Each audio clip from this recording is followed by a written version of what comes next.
professional cloud architect, a mentor in the Google Startups program, a published author, and YouTuber. Might I add that Chuka is someone who has worked behind the scenes at the platform for many, many years. So it's a great honor and privilege to welcome him to the stage this time.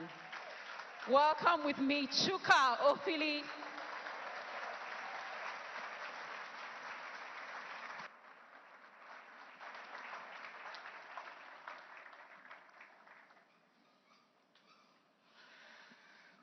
Okay. Good afternoon or good morning, everyone. It's still morning. As Ngozi has already introduced me, my name is Chuka Ofili, and I'll be here to talk about transforming Nigeria's youth employment landscape using technology. Of course, you heard my profile. So tech, now yeah, I did. But before I start, I wanted to take a second to thank Pastor Podjo. And I know he's not in the room, and I know he can hear me, for gracing me with the honor to be here on this stage to share my knowledge with everyone. Now, before I move forward, let me reintroduce myself. I have 20 plus years of experience building technology solutions across 4 or 5 different continents. As she has mentioned, I'm a Google developer expert. I'm a mentor with the Google for Startups program. I'm an angel investor. I'm a published author. And I'm a software engineer. So, why am I saying this? I'll say one note. I read urban and regional planning in school. Now, that's no shade to urban and regional planning, okay? There are people who do that for a living, and I'm really happy for them. But that was never really my calling. I wanted to go in to read mathematics, computer science, actually. I was given mathematics, and then I switched to architecture, and they didn't give me architecture, and then I read urban and regional planning. And my parents said, you must get a degree. So I went and did and got a degree. But am I using that degree today? No. Everything I know about technology today was mostly self-taught. So now that I've talked a bit about my background and why probably I have some of these points I want to share today, I'll start with one of the focal points, which is usually why we have this May 1st platform edition, which is unemployment, right? Creating jobs, figuring out ways to create jobs. This year, we're talking about how we can use technology to innovate our way into the future. What I'm here to really share is how we can use technology to figure out ways to improve employment. I don't want to say solve unemployment because I don't think any country has really solved that, right? So in 2018, the National Bureau of Statistics has said that we have 23% of unemployed people. And in 2020, 33%. And in 2022, 37%. Are we seeing a trend? 2023, they've not done it yet, but they're estimating that close to half, that's 40% of our youth, will be unemployed. And you know what? Nigerian tech bros, air quotes, are one of the most celebrated people you can find anywhere on the continent. Please clap for them first. Let's start with that. Now, we all know that there's going to be a global demand. No, there isn't going to be. There is a global demand for technology, right? We have, and when I say technology skills, okay? With the advent of AI, a lot of people think that, oh, AI is going to come and take jobs away, and I disagree. At least for another 20 years until maybe, who knows, Skynet will happen. I don't know if that will happen. But I feel by 2025, 97 million jobs would have been created because of technology. And 133 million, as an estimate, of course, will be created because of the AI expansions that we are seeing today. But what about the other roles that exist in technology? Okay, you have engineering roles. Data and AI is very obvious. People and culture, all right? And then let me break that down. People who decide that they want to become techpreneurs or entrepreneurs need to go out, figure out the idea, create value, and start a company. But the technology is not going to run the company, is it? It is people like you and I that will run it. So therefore, you don't necessarily need to be technically inclined or be an engineer or what have you to work in technology. Technology businesses, they need to sell, correct? They need product people. They need content production. They need to market their businesses. All of these are roles in technology that are usually non-technical in nature, but there will be a global demand because guess what? People like you and I are creating value. And as long as we're creating value to meet the demand for technology skills out there, there would always be available jobs. So now that we know that, okay, there are going to be jobs, right? 97 million jobs, 133 million jobs specific just to AI. And we are there, just right there in the center, Nigeria, in the yellow box. How can we be happy? How can we get the Nigerian youth to tap into this?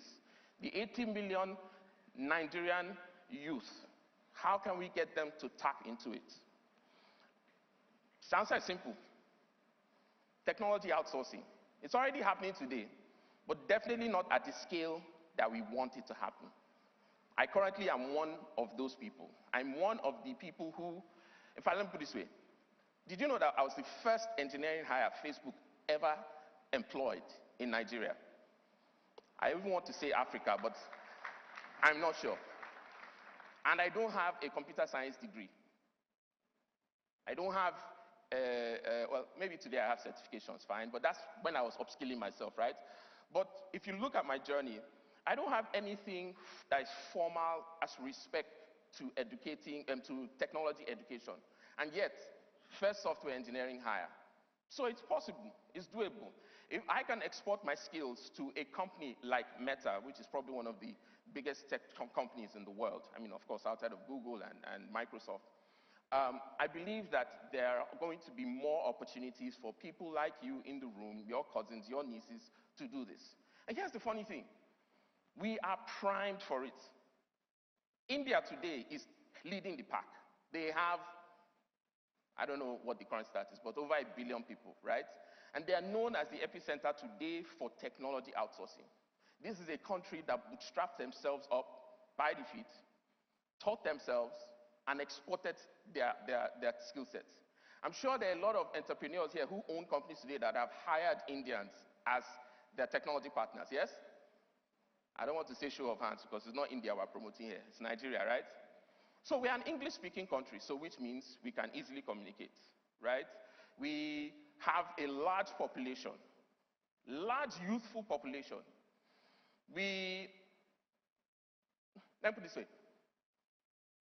For those of you that earn in currency, in foreign currency, you know what that means for your life, right? If you export your skill, you earn in foreign currency, you become a what? Tech bro. And that is the dream. That is what I am here to sell. I'm saying, you in your own ecosystem, what can you do to influence yourself to get skills that you can export outside? I'm talking from a technology point of view, but you can also do it for other fields and other professions. Now, our topic today is about entrepreneurship and entrepreneurship. And I want to link, what I'm talking about in terms of exporting tech skills and what we are talking about today. So you see, excuse me, I'm very parched. Can I get some water? Yeah. So today, we have this endless cycle of techpreneurs hiring entrepreneurs who then go out to become techpreneurs and then hire entrepreneurs, and the cycle goes on and on and on. It's not immediately obvious to us. Why am I saying this? Because the process of developing yourself as a technology specialist who would then eventually want to export skills comes with going and having some sort of training with techpreneurs who are trying to create value. And I think creating value is probably the important thing. If you have technology skills, then you are valuable because somebody else will give you will pay you for that value. The one thing I know about value is that money follows value wherever it goes. So find a way to create value for yourselves. And as I'm a technology biased person, I'll say use technology, right?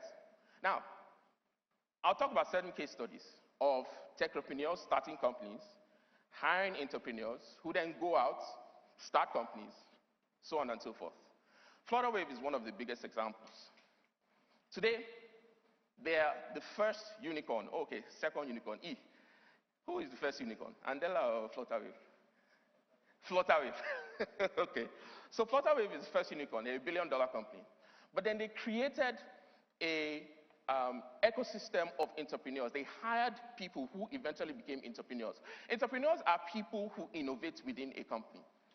But then, because they've been doing so much innovation, they then saw gaps in the ecosystem and then decided to go out and then start their own companies.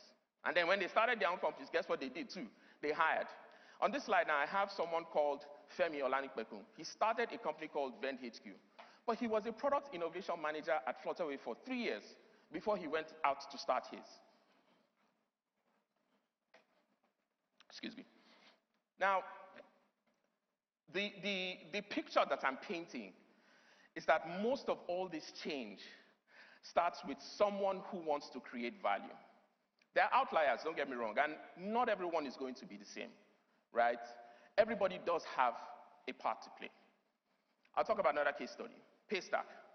How many of us know Paystack? They were acquired for what, $200 million? Jesus, if I had that money in my pocket, it would have been hard for me to come and speak at the platform. Probably be somewhere in the Bahamas enjoying life. But I'm here, so until I make my own, don't worry, I'll still come even if I make it. No, when I make it, actually. But they also created an ecosystem of entrepreneurs who did what? Left and became technopreneurs. A technopreneur is just someone that is an entrepreneur that uses tech to start a company. So don't mind all these fancy words I'm saying. Someone that builds a company that is tech-enabled. He then hires entrepreneurs again, and then so on and so forth. I will call out one example, Mono. Mono is a technology company run by the CEO, Abdul. And Abdul also did his time at Paystack. I'll talk about the last one. Opie. How many of us know Opie? I'm sure all of us have used it during this cash crunch that time. A lot of POS withdrawals and so on and so forth. But Rewan Olalere worked at Opie for maybe 2-3 years. And then obviously saw gaps while he was an entrepreneur there, and then said, hey, this is an opportunity that I need to go and chase. And then he went out and started Lemonade Finance. I don't want to talk about the TPV that they do daily, but it's in the billions. It's possible. Now, I want to say something. Don't look at the problems in your ecosystem as problems. Use them or look at them as potential opportunities. The truth is that you can't create a solution for a scenario that is not called a problem. And Nigeria, we are full of what? I did not say it. You said it. Nobody should quote me. But because there are many problems, that means there are many opportunities. And if there are many opportunities, then there is promise for you to do what? Create value. Value is the key thing that you should be able to sell. If you're not valuable to anybody, nobody is going to be willing to pay you any money. If money is what you are chasing, go and create value. Just go and create value. Now, everyone has a role to play. Everyone has a role to play. Whether you are in government, or you are in the private sector, or you are an educational body, or you are, whether you are a parent or a guardian, everybody has a role to play. I'll talk about some of those roles. So for government, federal, state, and local, what can you do? What can you do to enable Nigerian youths take advantage of these global opportunities that exist, or that are coming, or the ability for them to introspect and create value? The first thing I think government should think about doing, or doing more of, because I'm not saying that they're not doing anything, but it's just doing more of, is implement technology policies, and those policies help with the startup culture in Nigeria. Nigeria is big, but if you notice, most of all the states that are populous are the ones that get all the attention. Lagos, Abuja. Is there any other states? Where? You said Rivers. Rivers. Rivers. Okay. I believe you. But what am I getting at? Lagos and Abuja are not the only states in Nigeria. They are not the only place where there are Nigerian youth. You have Osun, Ekiti, Anambra, Abia, Calabar, Akwa Ibom. The states in Nigeria have governments. These governments can do policies and put things in place to help the youth in those states to be able to achieve their dreams. Enable pro-tech laws. Pro-technology laws are there for a reason. I don't want to start going into like what California has done to help the local startup ecosystem. The research is there. Go check it out. Private sector. I know Google is leading the pack here, right? And it's not an obvious bias because I'm a Google developer expert. It's just the truth.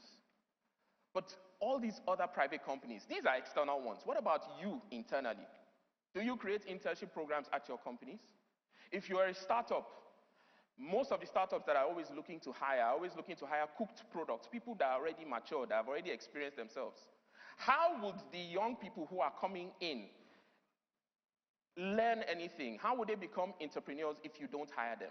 You need to create internship programs in your companies to allow these young people who are learning and bootstrapping themselves the opportunity to test out or solidify their knowledge.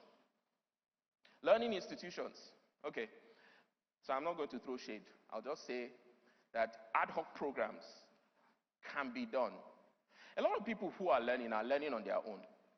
So why don't we start at primary school? I see some secondary school students here. Primary school, secondary school. Catch them while they are young. Encourage them in technology. So to encourage them, you create curricula that will enable them learn in the four walls of a classroom, not outside of the classroom. That's where we should be starting. And then parents and guardians, right? Encourage curiosity, encourage exploration, provide age-appropriate resources, set boundaries for responsible use. I mean, your parents, they shouldn't be on their tablet 24/7 a day, right? Even if the tablet is what they're using to learn. Everyone has a role to play, so including you. So the question is, okay, now I've said all of this about trying to tap into this global market, right? And maybe I'm speaking to you because you are a non-tech professional or someone who is looking to get into tech so that you can become a techpreneur or so that you can become an entrepreneur, right? Also, you can just export your talent. Just become a tech bro that's earning in pounds and dollars. How can you go about it? There are institutions in Nigeria, and then also institutions online. I've divided them into two categories, right? The technical skills, core technical skills, so engineering. We have Decagon. Decagon is run by a friend named Chuka Ofili. A lot of us know who he is. And the way Decagon works is that you actually can get employed, get into their program. The program obviously costs money, but even if you don't have money, you can enroll at, I think, 0 rates, and I don't want to put him on the spot. But the goal is that you can learn, and then after you finish learning, they will find placement for you, and then once you found placement, over a period of time, you pay back whatever it is that you owe. University. You can go there to learn. If you're the type that wants to learn in the four walls of a classroom, old school and university are good choices for you. These are homegrown companies. Now, if you're the type that says, okay, I don't want to learn because I am in maybe Jos and I can't get to Decagon because Decagon is not around here. Hey, government, that's an opportunity. If we have like one Decagon in every state, you can imagine the rapid growth that would come. But you can also go online. You just need a laptop. You need internet access. And guess what? You can access sites like Udacity. They offer nano-degree programs that are recognized around the world, by the way. And if you do a 3-month program with them in one course or in one area that you're interested in, and they have thousands of courses, whether it's software engineering, back-end engineering, front-end engineering, product design, so on and so forth. These are the skills, these things I just listed are the skills that we're talking about that people are looking for. The reason why I know is because I worked at Meta. And before Meta, I also was affiliated with Google. And just working with those two entities and organizations just lets me know what is coming and how you can prepare yourself for that. Udemy is also another platform. Udemy is probably one of the cheapest ones. It won't cost you a lot, but you will get information and knowledge that you can use to bootstrap yourself. Back in the day, there was no Udacity or Udemy, there was no Decagon. So you can imagine how I learned the hard way on the streets, as we used to say. Okay, I shouldn't say the streets. But all this information is there. The internet, they say, is a free university. Tap into it. Not Instagram for 3 hours a day. Or Snapchat or what. You know what? I'll move on. Thank you.